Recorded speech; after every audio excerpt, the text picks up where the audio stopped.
Hello नमस्कार, मैं केतन सिंह स्वागत करता हूँ आपका इस वीडियो लेक्चर में। तो आज हम एक और टॉपिक लेकर आए हैं कि बहुत सारे बच्चे कहते हैं एग्जिट एग्जाम क्या है। एग्जिट एग्जाम क्यों रखा है सरकार ने, पीसीआई ने एग्जिट एग्जाम क्यों रखा है। पहले एग्जिट एग्जाम नहीं था, एग्जिट एग्जाम क्यों रखा है सरकार ने, ये भी तो पिछले कोई ना कोई तो वजह होगी एग्जिट एग्जाम की। बच्चे पूछते हैं एग्जिट एग्जाम क्यों रखा है, एग्जिट एग्जाम नहीं रखना चाहिए था, नहीं ऐसा नहीं होना चाहिए था, ऐसा नहीं होना चाहिए था। कि मैं आपको बता दूं, आज का जो समय है कंपटीशन बहुत ज़्यादा है, ठीक है। तो जो फार्मेसी के स्टूडेंट्स हैं, अगर एग्जिट एग्जाम नहीं रखेंगे, पीसीआई एग्जिट एग्जाम नहीं रखेगी, तो ये मान लीजिए अगर एक गांव के 10 लड़के भी फार्मेसी कर रहे हैं, ठीक है, तो ऐसे एग्जिट एग्जाम नहीं रखा तो वो तो अपना 3 महीने की ट्रेनिंग करके अपना लाइसेंस बनवा लेंगे। तो ऐसे तो घर घर मेडिकल हो जाएगा। फिर बताओ, घर घर मेडिकल हो जाएगा तो ऐसे थोड़े चलेगा। अगर भाई आप जानते हो, आप समझदार हो, आप फार्मेसी कर रहे हो, ठीक है। एक बात मान लीजिए, अगर अगर ये सरकार, सॉरी पीसीआई एग्जिट एग्जाम नहीं रखती तो क्या होता। ऐसा चलता रहता जो पहले चल रहा था फार्मेसी में, बदलाव नहीं किए जाते तो हर घर मेडिकल हो जाता। जो फार्मेसी के स्टूडेंट्स हैं, ठीक है, ऐसे तो बहुत सारे मेडिकल हो जाते हैं, चलो फार्मेसी कर लेते हैं, मेडिकल मिल जाएगा फार्मेसी। तो अब इसलिए ही मैं इसलिए ही पीसीआई ने ये नोटिस जारी किया है एग्जिट एग्जाम। तो एग्जिट एग्जाम इसलिए रखा है कि उसमें नॉलेज भी आपकी जो है देखी जाएगी, आपको कितनी नॉलेज है, आपको कितनी है, और आपने पढ़ा भी है, तो उसी के हिसाब से तब आपको जो है लाइसेंस मिलेगा, तब आप रजिस्टर्ड फार्मासिस्ट कहलाएंगे।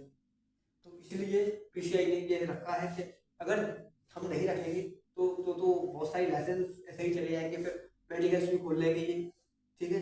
तो इसलिए रखा है कि जो भी हम कर रहे हैं, फार्मेसी कर रहे हैं, तो एग्जिट एग्जाम देने के बाद जब हम एग्जिट एग्जाम पास हो जाएंगे, ठीक है, तो उसके बाद हमें लाइसेंस के लिए अप्लाई करना पड़ेगा, ठीक है। तो इसीलिए ही उसमें पीसीआई ने एग्जिट एग्जाम रखा था। अगर एग्जिट एग्जाम नहीं रखते तो हर घर मेडिकल होना था। अब जानते हैं हर घर मेडिकल क्यों होना था, क्योंकि देखो बहुत सारे बच्चे फार्मेसी कर रहे हैं, उनमें मेडिकल मेडिकल तो हर शहर में जाओ मेडिकल, हर शहर में जाओ मेडिकल, वो तो मेडिकल तो है, ठीक है, वो पुराने मेडिकल है जो नए खुलेंगे। अब 2023 में जो नया मेडिकल खुलेगा वो एग्जिट एग्जाम पास करने के बाद ही लाइसेंस के लिए अप्लाई होगा, और तब आप मेडिकल खोल सकते हैं।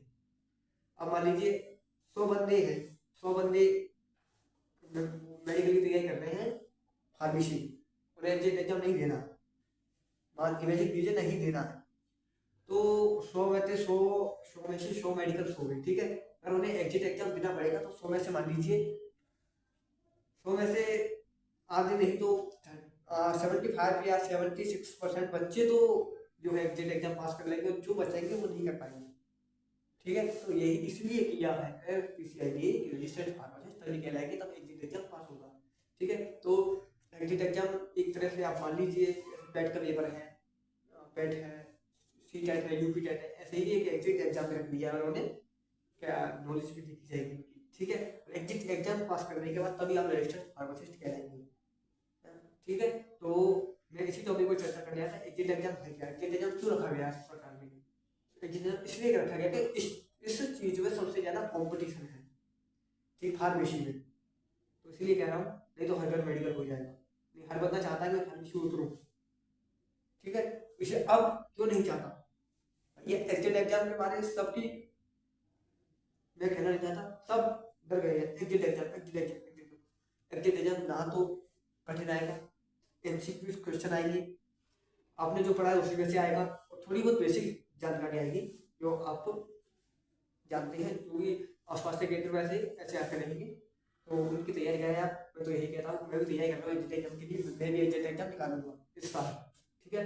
तो मैं भी तैयारी करने वाला हूँ एग्जिट एग्जाम की, और एग्जिट एग्जाम जो है इंग्लिश में आएगा ना कि हिंदी में आएगा, ठीक है। तो ज़्यादा जैसे इंग्लिश में जो है प्रिपरेशन करें। मैं जानता हूँ कि हाँ, हिंदी में आप पेपर करते हो हर विषय का, ठीक है, आप इंग्लिश में भी कर सकते हो, दोनों लैंग्वेज आप चूज कर सकते हो, ठीक है। तो मैं ये कहता हूँ अगर आप इंग्लिश में करेंगे तो आपको आगे चल के एग्जिट एग्जाम के लिए कोई भी दिक्कत नहीं आएगी, ठीक है। तो मैं यही कहता हूँ कि जो भी चीज़ करें इंग्लिश में करें, मतलब जो आप प्रिपरेशन कर रहे हैं सेकेंड ईयर में फर्स्ट ईयर में, इंग्लिश में करें ना कि हिंदी में। अगर आगे जाके आप एग्जिट एग्जाम भी निकालोगे तो वो भी इंग्लिश में आएगा ना कि हिंदी में। तो ठीक है, बाय बाय, धन्यवाद। यही था एग्जिट एग्जाम की जानकारी। और कुछ भी जानकारी चाहिए तो मेरा नंबर डिस्क्रिप्शन में है, डिस्क्रिप्शन में जाके मेरे नंबर से कॉल कर सकते हैं, मुझसे पूछ सकते हैं। मैं आपके लिए 24 आवर सदैव तत्पर हूँ।